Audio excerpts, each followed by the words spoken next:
Samsung Galaxy S2 ir Android 4.0 atnaujinimas. Iš karto į akis krenta minimalistinė vartotojo sąsaja.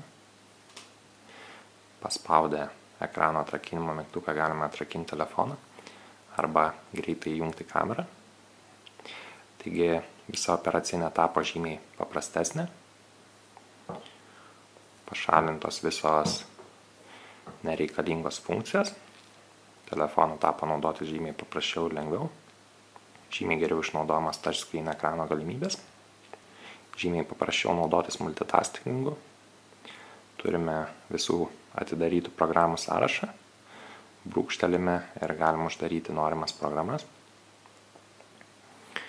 Žymiai paprasčiau naudotis interneto naršyklę. Dabar puslapį matot per visą ekraną.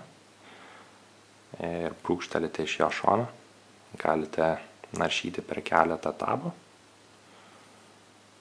Taip pat uždaryti nereikalingus langus. Pereiti į norimą programą.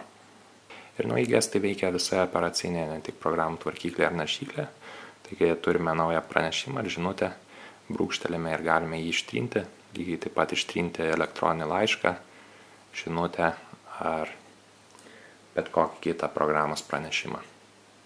Dar viena nauja galimybė yra programų aplankai. Taigi turime, tarkim, 2 medijos programas ir norime jas sudėti vieną aplanką. Tiesiog vieną nutempiam ant kitos ir turime naują aplanką. Štai tokį pasidaręs, tarkim, žinutėms. Atnaujinta dauguma Google aplikacijų, pradedant kamerą. Turime naujus nustatymus, naują kameros vartotojo sąsają, naujus efektus video režime, žinoma galimybę filmuoti iki Full HD rezoliucijos, taip pat naują panoramos funkciją, atnaujinta ir nuotraukų galerija.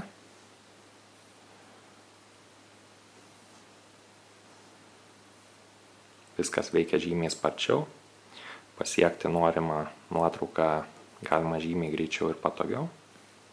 Taip pat turime naują Google Music grotuvą, kuris gali jūsų dainas groti tiesiai iš Google serverio.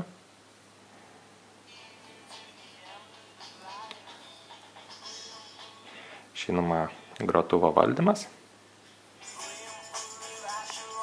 Taip pat naujas CyanogenMod 9 galimybės. Dainų peršokimas su garso reguliavimo mygtukais.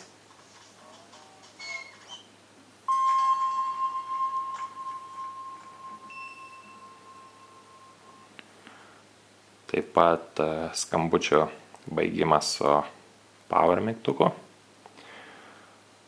Ekrano šviesumo reguliavimas braukiant pirštu per status barą.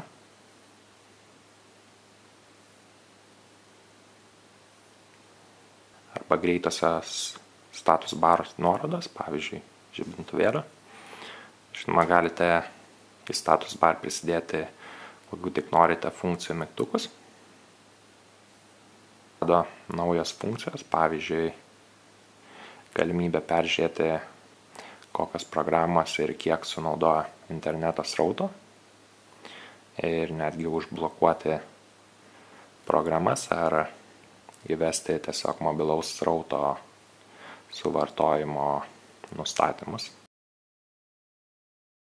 Ir žinoma, naujoji balso atpažinimo funkcija. Find some porn.